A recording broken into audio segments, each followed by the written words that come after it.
तो आज के इस वीडियो में हम बात करेंगे जो आपका सब्जेक्ट है BPSE 144 यानी दक्षिण एशिया का एक परिचय। आपका बुक का नाम है। इसका मैं आपको मोस्ट इम्पोर्टेंट क्वेश्चन बताने वाला हूं जो कि आपके 1 जुलाई 2026 के एग्जाम के लिए बहुत ही ज़्यादा मोस्ट इम्पोर्टेंट है और इसका पेपर इसी क्वेश्चन पे आधारित रहेगा। यानी जो मैं आपको क्वेश्चन बताऊंगा आपको गारंटी देता हूं कि वो क्वेश्चन इतने इम्पोर्टेंट है कि आपके एग्जाम में आने की संभावना बहुत ही ज़्यादा है, लगभग 100%। ठीक है, तो आप ये तो समझ लो कि जो क्वेश्चन मैं आपको बताऊंगा वो तो आना ही है, बहुत ही इंपॉर्टेंट है। अगर इनमें से आप 3-4 क्वेश्चन सही से समझ लोगे या आप पूरे क्वेश्चन समझ लोगे, सही से वीडियो पूरा देखोगे, तो आपका जो एग्जाम है बहुत ही अच्छा जाने वाला है। इसलिए आपको इन सभी क्वेश्चन को अच्छे से समझ के चलना है और इससे बाहर कुछ नहीं आएगा। आपको जो क्वेश्चन बताऊंगा वो जो है इस पेपर का बहुत ही ज़्यादा इंपॉर्टेंट क्वेश्चन है, उसको आपको देखकर चलना है। आपके बुक का फोटो ये है और बुक का नाम है दक्षिण एशिया का एक परिचय। ठीक है, तो इसमें आपका क्या इंपॉर्टेंट क्वेश्चन है वो मैं आपको बताऊंगा। आपको वीडियो स्किप नहीं करना है, तो आगे चलते हैं।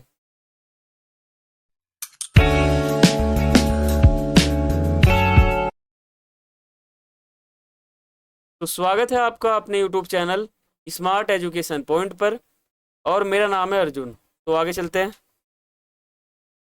और आपको मैं बता दूं कि आप मुझे सोशल मीडिया पे मुझे फॉलो कर सकते हो। टेलीग्राम पे हमारा एक चैनल है जिसका नाम है स्मार्ट एजुकेशन पॉइंट, उसको जाके आप ज्वाइन कर सकते हो। वहाँ पर आपको इस वीडियो का जो PDF है वो मिल जाएगा और आप डाउनलोड कर सकते हो। ठीक है, और फेसबुक और इंस्टाग्राम का यूजर नेम आप सभी के सामने लिखा हुआ है, आप फॉलो कर सकते हो। आपका कुछ भी सवाल रहता है तो आप जो है पूछ सकते हो। तो आगे चलते हैं और मैं आपको बता दूं हमारा वीडियो अब शुरू होने जा रहा है, तो आपको वीडियो स्किप नहीं करना है, आपको वीडियो पूरा देखना है। ठीक है, आपके फ़ायदे के लिए है। अगर आप वीडियो पूरा देखोगे तो आपको क्वेश्चन समझ में आएगा, प्लस जो आपका एग्जाम है वो बिल्कुल सही जाएगा। ठीक है, तो आगे चलते हैं। पहले मैं आपको बता दूं जो किताब है आपका इस प्रकार का, इसका अर्थ क्या होता है, यानी किताब का जो परिभाषा है वो क्या है, वो मैं आपको बताता हूँ। देखो, किताब का नाम है दक्षिण एशिया का एक परिचय।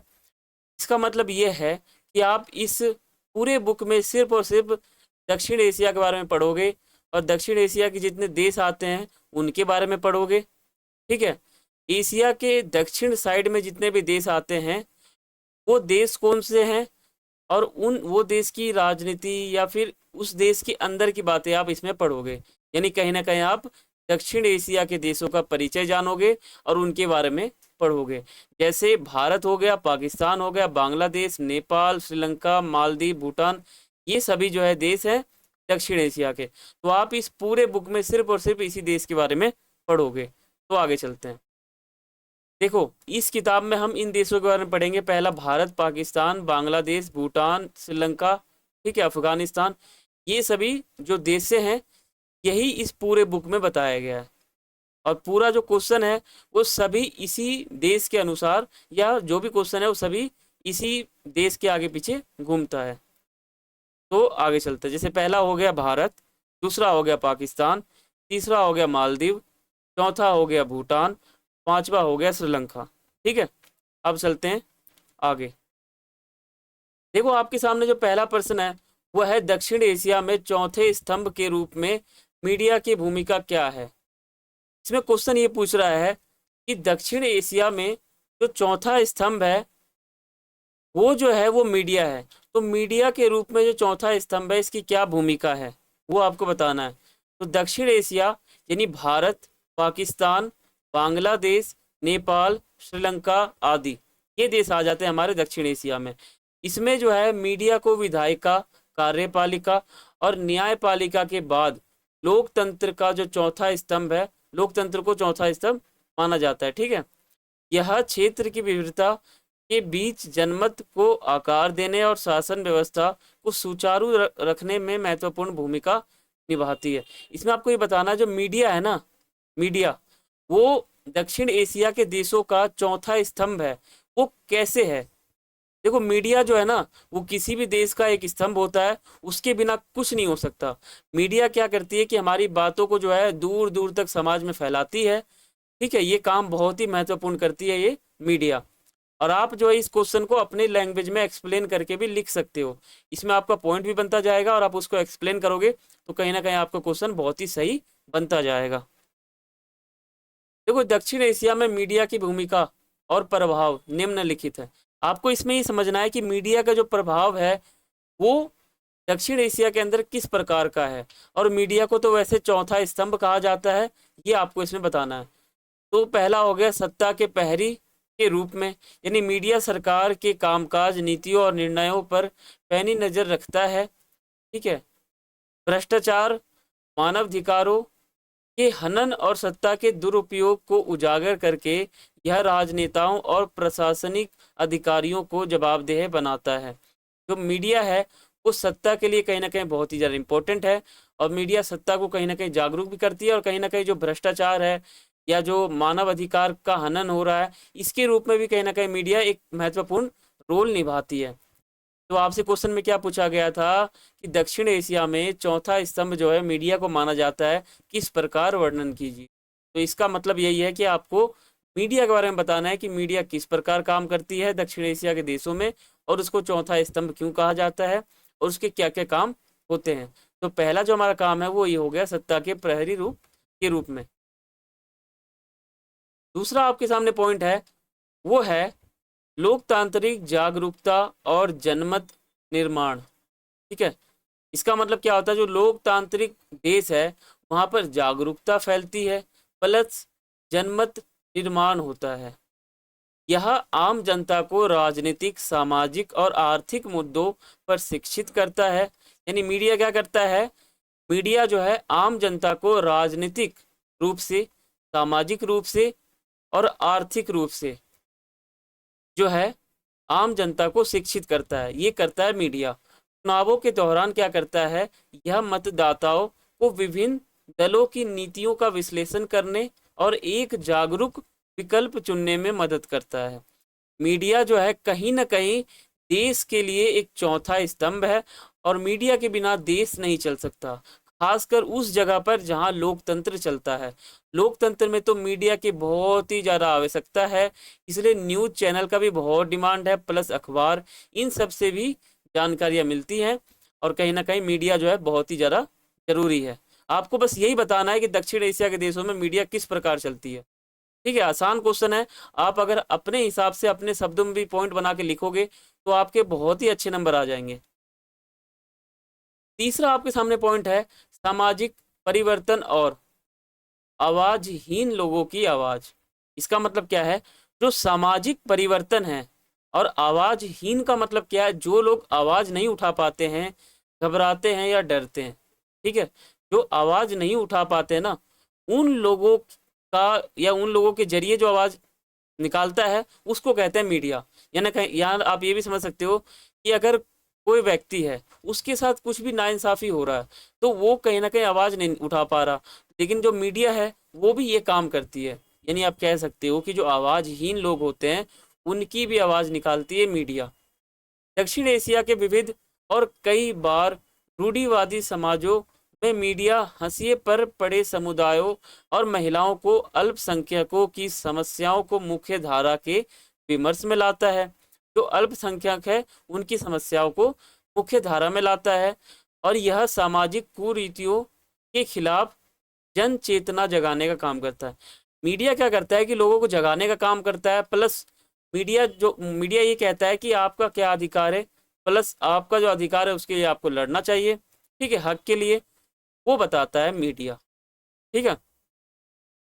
और मीडिया जो है हमारे आवाज़ के रूप में भी काम करता है। चौथा आपका पॉइंट हो जाएगा वो हो जाएगा संकट प्रबंधन और आपदा सूचना। ठीक है। यानी प्राकृतिक आपदाओं या महामारी जैसे संकटों के समय मीडिया बचाव कार्यों और राहत सामग्री के बारे में सटीक जानकारी प्रदान कर आम जनता तक पहुंचने का प्रमुख माध्यम होता है। कहीं ना कहीं जो जब संकट का समय आ जाता है तो उस समय जो है मीडिया बहुत ही ज़्यादा महत्वपूर्ण रोल निभाती है। ठीक है। और उस समय जो है मीडिया पूरी तरह से काम करती है, और कहीं ना कहीं मीडिया जो है सफलता भी देती है। ठीक है। पांचवा आपके सामने पॉइंट है सांस्कृतिक और क्षेत्रीय एकीकरण। यानी विभिन्न भाषाई और सांस्कृतिक पृष्ठभूमि वाले इस क्षेत्र में मीडिया विविधताओं को आपस में जोड़कर राष्ट्रीय और क्षेत्रीय एकता को बनाता है। जो मीडिया है वो कहीं ना कहीं भाषाई और सांस्कृतिक पृष्ठभूमि वाले जो क्षेत्र है ना, उसमें जो मीडिया है वो लोगों के बीच में जो विविधता है उसको कहीं ना कहीं एकता में कन्वर्ट करता है, राष्ट्रीय और क्षेत्रीय लेवल पे। ठीक है, जो भी इनके बीच में विविधता चल रहा है उनको कहीं ना कहीं ठीक करता है मीडिया। ठीक है, ये आपका हो गया पहला प्रश्न। पहला प्रश्न बहुत ही आसान था और ये इम्पोर्टेंट भी था। ठीक है, अब हम बात करते हैं दूसरा प्रश्न। दूसरा प्रश्न आपके सामने है, दक्षिण एशिया में सार्क की भूमिका का विश्लेषण करें। दक्षिण एशिया के देश में जो सार्क है, अब सार्क की क्या भूमिका है इसका आपको विश्लेषण करना है।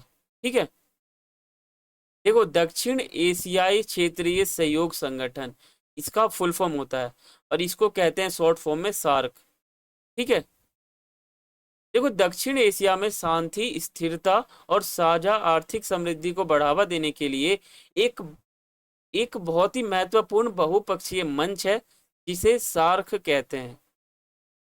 ठीक है, सार्क जो है बहुत बड़ा संगठन है जो बहुत ही ज्यादा महत्वपूर्ण रोल निभाता है। हालांकि द्विपक्षीय राजनीतिक विवादों और सीमा पर आतंकवाद के कारण यह क्षेत्र के एकीकरण और पूर्ण व्यापार क्षमता का दोहन करने में सीमित सफलता ही प्राप्त कर सका है। देखो जो सार्क है उसकी भूमिका दक्षिण एशिया में सबसे ज़्यादा है। ठीक है, और सार्क कहीं ना कहीं बहुत तरह से दक्षिण एशिया के देशों में सहायता प्रदान करता है और वो एक बहुपक्षीय मंच है। ठीक है, और जो भी समस्या है, ठीक है, जो आर्थिक समृद्धि है उसको भी बढ़ावा देता है, प्लस ये जो है शांति स्थापित भी करता है, प्लस ये कई तरह से जो है देश को प्रभावित करता है। अब समझते हैं इसी क्वेश्चन के अंदर दक्षिण एशिया में सार्क की भूमिका का विश्लेषण निम्नलिखित प्रमुख बिंदुओं के अंतर्गत किया जा सकता है। इसका मतलब क्या है, इसमें आपको ये समझना है कि जो सार्क की भूमिका है वो हम कैसे समझेंगे, वो मैं आपको पॉइंट बता रहा हूँ, उन पॉइंट को आपको लिख कर चलना है ताकि आपके पेपर में वो पॉइंट आपको याद रहे। ठीक है, ये पॉइंट सेम टू सेम रहेगा। पेपर में क्वेश्चन आ सकता है कि दक्षिण एशिया में सार्क की क्या भूमिका है, तो आपको यही सब बताना है, सार्क का ये भूमिका है, राष्ट्र के रूप में ये भूमिका है, ये सब आपको बताते चलना है। देखो आर्थिक एकीकरण और व्यापार, ये हो गया हमारा पहला पॉइंट, आर्थिक एकीकरण और व्यापार। आर्थिक रूप से कहीं ना कहीं एकीकरण आता है और जो व्यापार है उसमें कहीं ना कहीं व्यापार के क्षेत्र में समृद्धि होता है। इसमें पहला आ जाता है साफ्टा। ठीक है, सार्क के तहत दक्षिण एशियाई मुक्त व्यापार क्षेत्र साफ्टा की स्थापना की गई थी जिसका उद्देश्य व्यापार बाधाओं को कम करना था। हालांकि राजनीतिक तनावों के कारण इसका वास्तविक लाभ सदस्यों को नहीं मिल पाया। ठीक है, जो साफ्टा है इसका लाभ लोगों को नहीं मिल पाया। अब हम बात करते हैं क्षेत्रीय विकास। देखो यह मंच जो है सदस्य देशों के बीच आर्थिक, कृषि और तकनीकी सहयोग को बढ़ावा देने का ढांचा प्रदान करता है।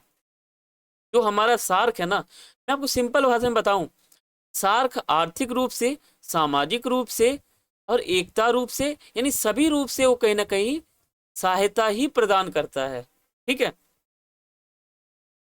अब हम बात करते हैं दूसरा पॉइंट। दूसरा है सामाजिक और सांस्कृतिक सहयोग, यानी सोशल एंड कल्चरल कॉरपोरेशन। ठीक है, देखो सार्क विश्वविद्यालय यानी SAU, ठीक है, नई दिल्ली में स्थापित दक्षिण एशियाई विश्वविद्यालय SAU युवाओं को उच्च स्तरीय शिक्षा और एक साझा मंच प्रदान करता है। ठीक है, सांस्कृतिक आदान प्रदान, सार्क का अगला काम या भूमिका ये भी है जो सांस्कृतिक आदान प्रदान करता है। देखो सार्क सांस्कृतिक केंद्र और विभिन्न खेल आयोजनों के माध्यम से क्षेत्र के लोगों के बीच आपसी समझ को बढ़ावा देने में मदद करता है। जो हमारा सार्क है वो कहीं ना कहीं सांस्कृतिक केंद्र और जो विभिन्न खेल आयोजन होते हैं उनके माध्यम से जो है क्षेत्र के लोगों को आपसी समझ को बढ़ावा देते हैं, प्लस कहीं ना कहीं वो मदद करते हैं। तीसरा आपके सामने पॉइंट है कूटनीतिक और राजनीतिक मंच। ठीक है, देखो द्विपक्षीय वार्ता के अवसर सार्क का मंच अक्सर भारत और पाकिस्तान जैसे देशों को भी बातचीत की मेज पर लाने का अवसर प्रदान करता है। इसके शिखर सम्मेलन क्षेत्रीय मुद्दों पर चर्चा के लिए नेताओं को एक मंच प्रदान करते हैं।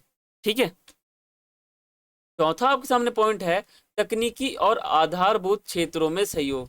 देखो, सार्क के माध्यम से स्वास्थ्य, टीकाकरण, महामारी प्रबंधन, मौसम विज्ञान, डाक सेवा और परिवहन के क्षेत्रों में एकीकृत सहयोग की रूपरेखा तैयार किया जाता है। ये भी हो गया सार्क की भूमिका, और किस रूप से, तकनीकी और आधारभूत जो क्षेत्र है उसमें सहयोग, ये हो जाता है सार्क की भूमिका। बच्चों, आपको समझ के चलना है। ठीक है, ये बहुत ही इंपॉर्टेंट पॉइंट है और बहुत ही ज्यादा इंपॉर्टेंट क्वेश्चन है। अब पांचवा पॉइंट आपके सामने है, वो है सार्क के मार्ग में आने वाली प्रमुख चुनौतियां। पहला चुनौतियां क्या है, राजनीतिक कटुता। दूसरी चुनौतियां है सदस्यों के बीच विषमता, और तीसरा है आतंकवाद। ये है अगला। देखो, भारत और पाकिस्तान के बीच लगातार बने रहने वाले तनाव और सीमा विवाद सार्क की प्रगति में सबसे बड़ा अवरोध है। ठीक है, सदस्यों के बीच विषमता, ये हो जाता है हमारा दूसरा पॉइंट। भारत आकार, अर्थव्यवस्था और जनसांख्यिकी में अन्य देशों की तुलना में काफी बड़ा है, जिसके कारण जो है छोटे देश अक्सर भारत के प्रभुत्व को लेकर आशंकित रहते हैं। ठीक है, आशंकित का मतलब क्या है, कहीं ना कहीं संकेत। ठीक है, आतंकवाद। देखो, सीमा पार आतंकवाद ने दक्षिण एशिया में क्षेत्रीय सुरक्षा और विश्वास के माहौल को गंभीर रूप से नुकसान पहुंचाया है। ये हो जाता है, ये हमारी जो है ना सार्क के मार्ग में आने वाली चुनौतियां हैं। यानी सार्क हमारे दक्षिण एशिया में क्या काम करता है, और जो सार्क काम कर रहा है तो सार्क के बीच में क्या क्या परेशानी, क्या क्या मुसीबतें आएंगी, वो है हमारा ये पॉइंट। ठीक है, अब हम बात करते हैं अपना तीसरा प्रश्न। बहुत ही ज्यादा मोस्ट इंपोर्टेंट ये प्रश्न है तीसरा वाला, इसको आपको समझ के चलना है, कई बार इग्नू के पेपर में आ चुका है ये। देखो, दक्षिण एशिया में सुरक्षा के विभिन्न आयामों का परीक्षण कीजिए। पहले आपको प्रश्न समझना है, फिर मैं आपको आंसर बताऊंगा। देखो, दक्षिण एशिया में सुरक्षा के जो विभिन्न आयाम है ना, उनका आपको परीक्षण करना है। दक्षिण एशिया है, दक्षिण एशिया में जो है सुरक्षा है ना, सुरक्षा के विभिन्न जो आयाम है उनका आपको परीक्षण करना है। ठीक है, तो इसको समझते हैं। देखो, दक्षिण एशिया में सुरक्षा केवल सैन्य और सीमाओं तक सीमित न रहकर बहुआयामी हो चुकी है। ठीक है, जो हमारी दक्षिण एशिया है, ये क्या है, सुरक्षा केवल सैन्य रूप से नहीं, ठीक है, सैन्य और सीमाओं तक सीमित नहीं है, बल्कि ये बहुआयामी हो चुकी है। ठीक है, इसके मुख्य रूप से पारंपरिक सैन्य, परमाणु प्रसार, गैर पारंपरिक, पर्यावरण, साइबर, मानवाधिकार और आर्थिक सुरक्षा के दृष्टिकोण से समझा जा सकता है। अब हम इसके बारे में डीप समझते हैं। देखो, दक्षिण एशिया में सुरक्षा के प्रमुख आयामों का विश्लेषण निम्नलिखित है। पहला हमारा क्या है, पहला है पारंपरिक और भू राजनीतिक सुरक्षा। ठीक है, इसमें हम पहला पॉइंट समझते हैं। पहला पॉइंट है आपके सामने, देखो, सीमा विवाद और सैन्य टकराव। इस क्षेत्र में भारत पाकिस्तान के बीच कश्मीर और सीमा विवाद तथा भारत चीन के बीच वास्तविक नियंत्रण रेखा LAC पर तनाव प्रमुख सुरक्षा चुनौतियां हैं। परमाणु प्रसार। देखो, भारत और पाकिस्तान के बीच परमाणु हथियारों की मौजूदगी ने क्षेत्र को रणनीतिक रूप से संवेदनशील बना दिया है। ठीक है, देखो, आपको ना क्या करना है कि आपका जो एग्जाम होता है इग्नू का जो आपका एग्जाम होता है, वो हर प्रश्न आपका 20 मार्क्स का रहता है।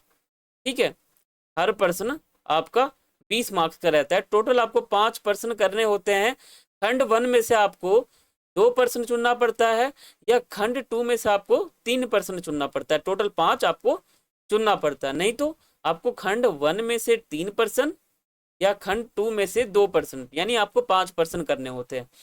एक प्रश्न का जो मार्क्स है वो है 20, आपके 5 प्रश्न के मार्क्स हो गए 100। और एक क्वेश्चन करने के लिए आपको 4 से 5 पेज लेना पड़ता है, यानी आप कह सकते हो कि 4 से 5 पेज तो आपको लिखना ही पड़ेगा, क्योंकि ये 20 मार्क्स बहुत ज़्यादा होता है। ठीक है। और मैं आपको बार बार बताता हूँ कि पेपर जब भी आप लिखोगे तो पहले आपको भूमिका बनाना है, ठीक है। पहले आपको प्रश्नोत्तर लिखना है, फिर आपको भूमिका बनाना है, एरो डाल के आपको उस प्रश्न के बारे में हल्का सा बताना है 4 लाइन तक। फिर आपको आपका क्वेश्चन सॉल्व करना है, फिर आपको नीचे जो है ना आपको निष्कर्ष लिखना है। निष्कर्ष लिख के आपको यहाँ पे 5-6 लाइन का जो इसका निष्कर्ष है आपके अनुसार वो लिखना है। इस प्रकार अगर आप क्वेश्चन करोगे तो आपके नंबर बहुत ही अच्छे आएंगे, ठीक है। बहुत ही अच्छे नंबर आएंगे क्योंकि ये बहुत ही अच्छा तरीका है, ठीक है। अब हम आगे समझते हैं। देखो, परमाणु प्रतिरोध के बावजूद एक छोटी सी दुर्घटना या तनाव पूरे क्षेत्र को अस्थिर कर सकता है।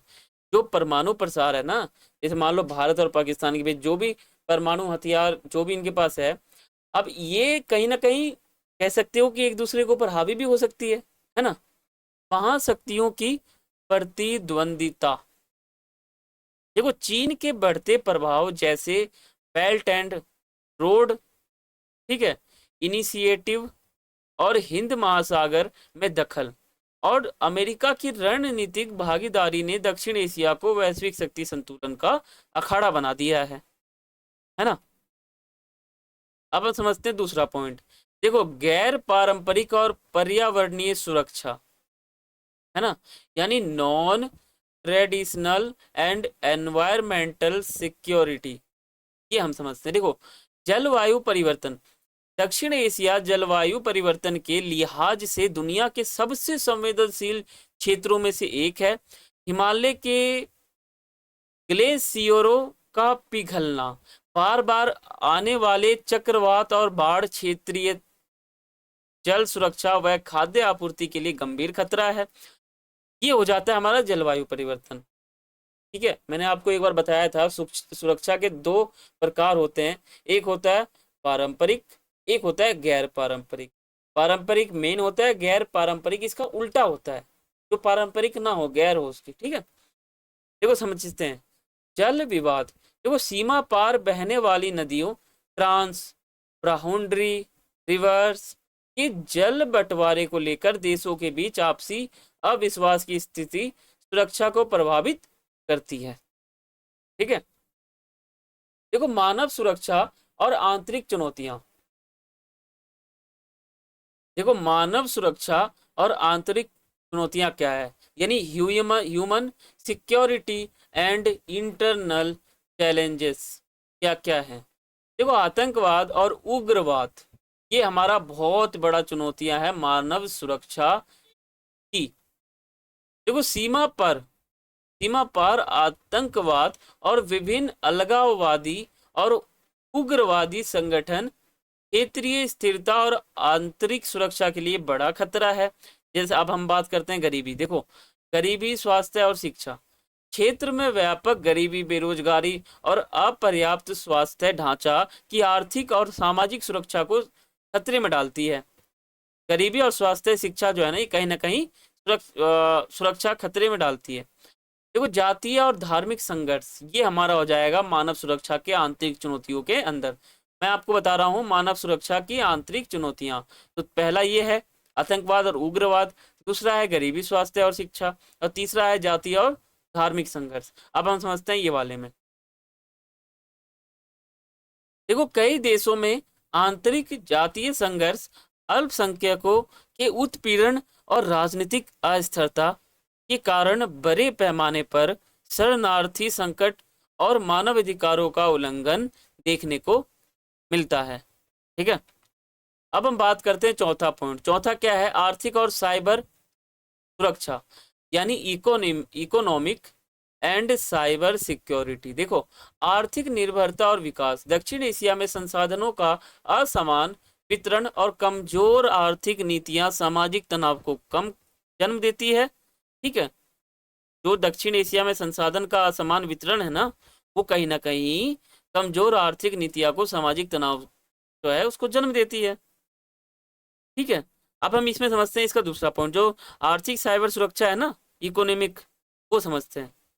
देखो, डिजिटलीकरण के बढ़ने से महत्वपूर्ण बुनियादी ढांचे, पावर ग्रिड, बैंकिंग, सरकारी नेटवर्क पर साइबर हमलों का खतरा तेजी से बढ़ा है।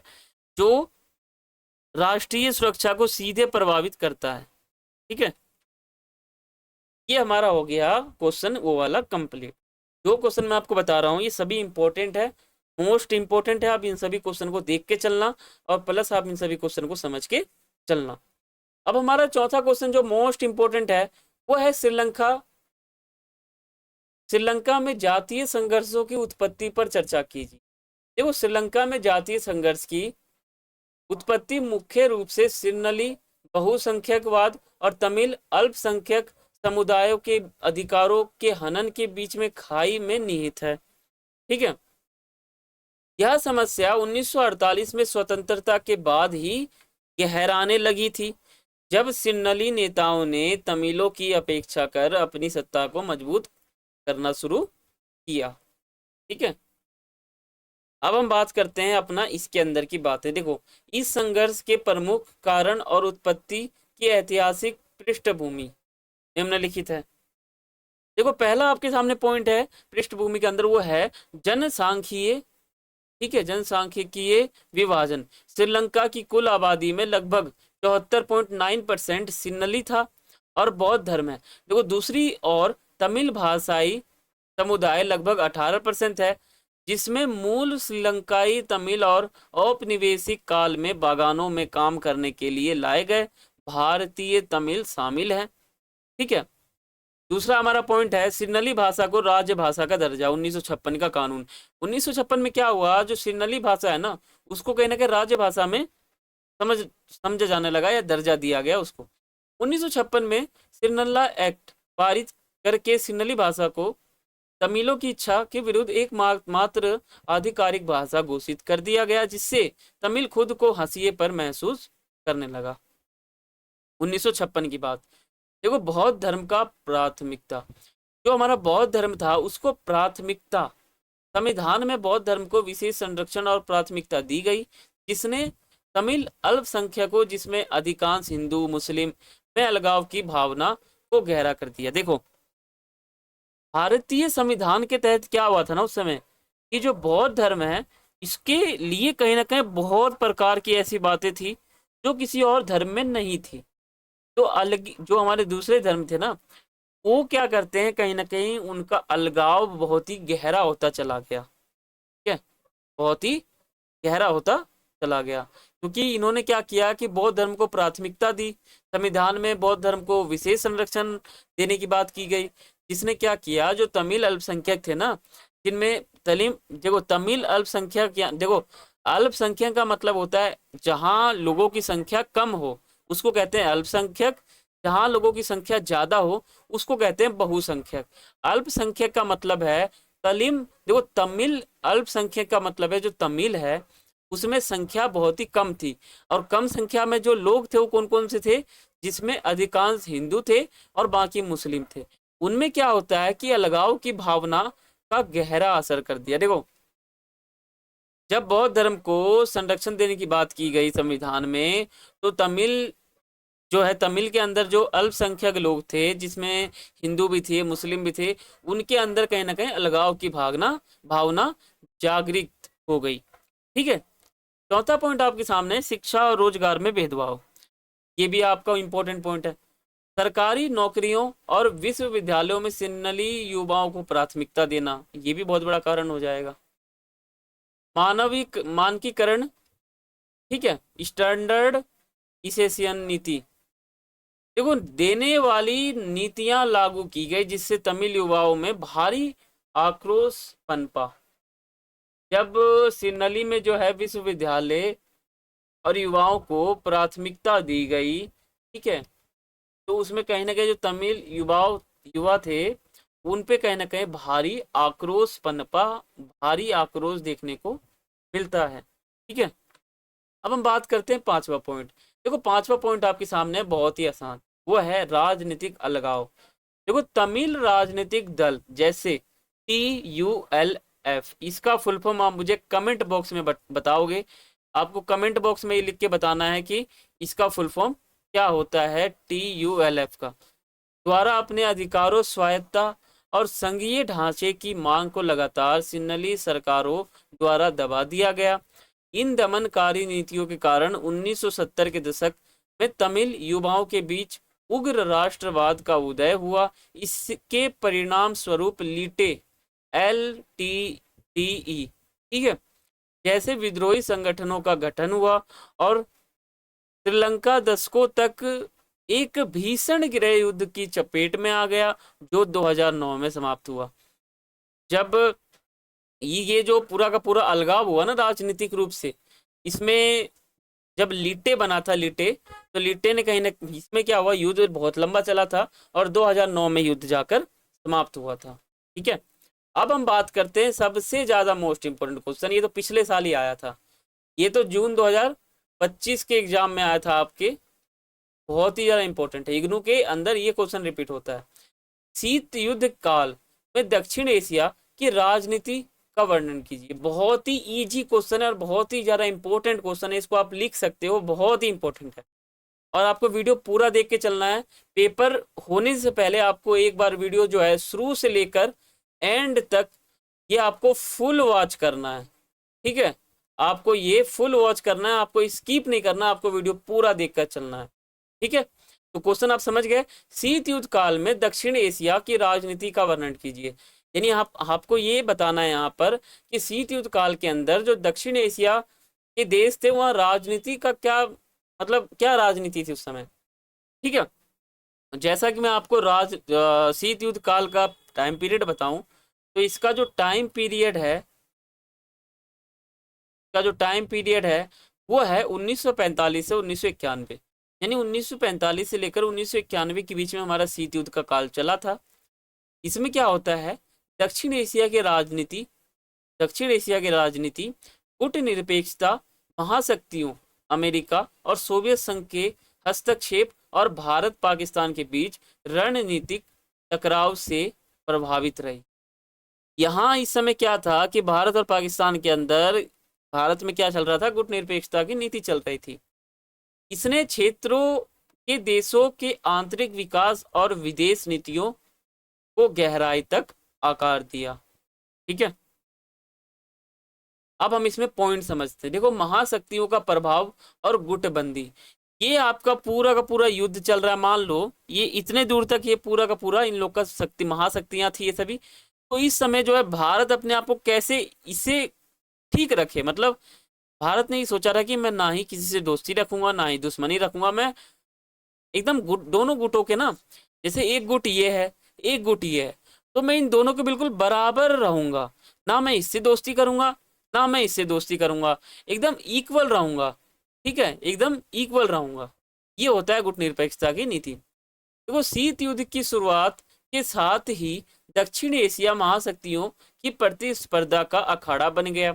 अमेरिका और सोवियत संघ दोनों ने इस क्षेत्र में अपने प्रभाव का विस्तार करने के लिए नव स्वतंत्र देशों को आर्थिक और सैन्य सहायता प्रदान की। सोवियत संघ ने, और पाकिस्तान ने अमेरिका खेमे का रुख और सेंटो तथा सीटो, इन दोनों का फुल फॉर्म आप मुझे कमेंट बॉक्स में बताओगे, आपके लिए इंपॉर्टेंट क्वेश्चन है। जैसे सैन्य गठबंधनों का हिस्सा बन गया, जिससे उसे भारी मात्रा में अमेरिकी सैन्य और आर्थिक मदद मिली। अगला पॉइंट आपके सामने है, वो है भारत की गुट निरपेक्ष नीति। यानी भारत ने जो गुट निरपेक्षता की नीति अपनाई थी ना, बहुत ही अच्छी नीति थी। और इसका क्या यहाँ पे भूमिका है, क्या प्रकृति है, वो आपको बताना है। देखो, इस दौर में भारत तत्कालीन प्रधानमंत्री जो थे पंडित जवाहरलाल नेहरू, ठीक है, इन्होंने नेतृत्व किया।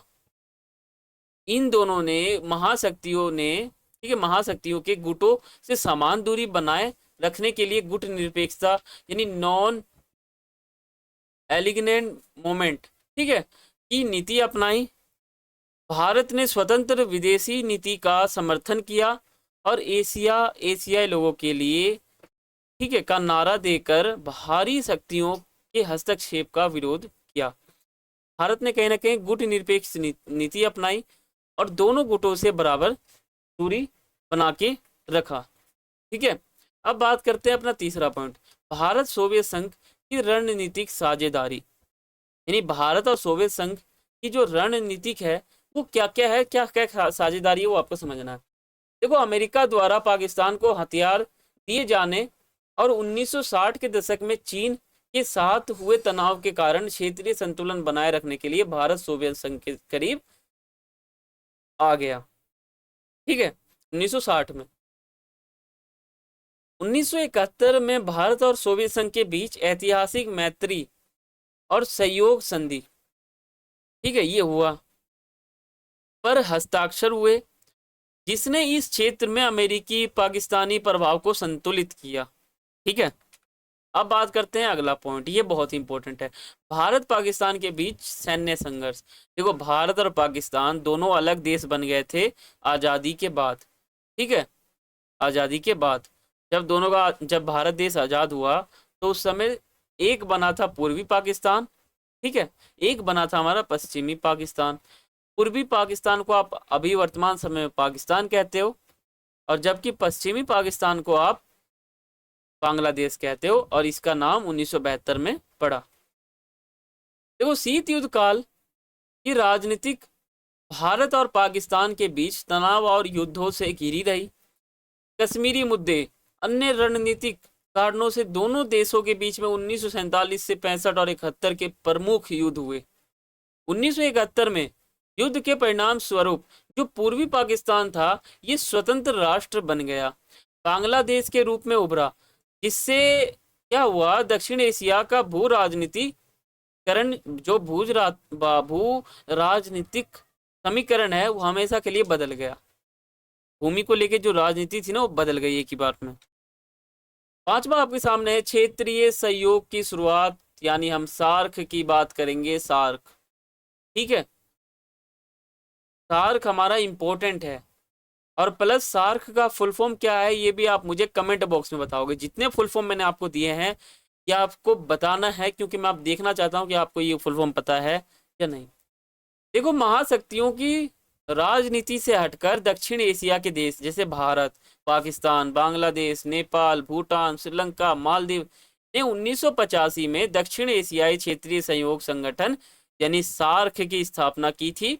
इसका उद्देश्य क्षेत्रीय स्तर पर आर्थिक और सामाजिक सहयोग को बढ़ावा देना था।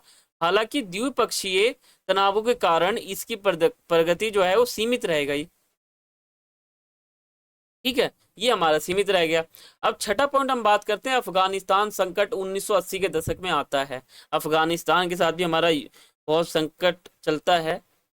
देखो, 1979 का समय आते आते क्या होता है, सोवियत संघ द्वारा अफगानिस्तान में सैन्य हस्तक्षेप ने दक्षिण एशिया के राजनीति में भारी हलचल पैदा की। अमेरिका, पाकिस्तान और सऊदी अरब ने मिलकर सोवियत सेनाओं के खिलाफ अफगान मुजाहिदीन का समर्थन किया। इससे पाकिस्तान एक बार फिर अमेरिका का फ्रंट लाइन सहयोग बन गया और इस क्षेत्र में हथियारों और नस्ली दबाव के प्रसार की समस्या उत्पन्न हो गई। ठीक है, मैंने आपको इस पूरे के पूरे चैप्टर में, पूरे के पूरे इंपॉर्टेंट क्वेश्चन में मैंने आपको 5 इंपॉर्टेंट क्वेश्चन बताए हैं, 5 मोस्ट इंपॉर्टेंट क्वेश्चन बताए हैं। और ये जो 5 क्वेश्चन है ये बहुत ही ज़्यादा इंपॉर्टेंट है, और यही क्वेश्चन आपके पेपर में आने की कहीं ना कहीं संभावना है। अगर आपने इन 5 क्वेश्चन को समझ लिया तो आपका कहीं ना कहीं जो पेपर है बहुत ही अच्छा जाएगा। और ये जो 5 क्वेश्चन में जो पहला नंबर, दूसरा नंबर और तीसरा नंबर, ये जो शुरू के 3 क्वेश्चन थे ये ज़्यादा इंपॉर्टेंट थे, और जो आखिरी के 2 क्वेश्चन थे वो भी इंपॉर्टेंट थे, लेकिन आपको 3 क्वेश्चन समझ के चलना था। और एक क्वेश्चन जो सार्क का था वो भी आपका इंपॉर्टेंट था, आपको ये क्वेश्चन भी समझ के चलना है।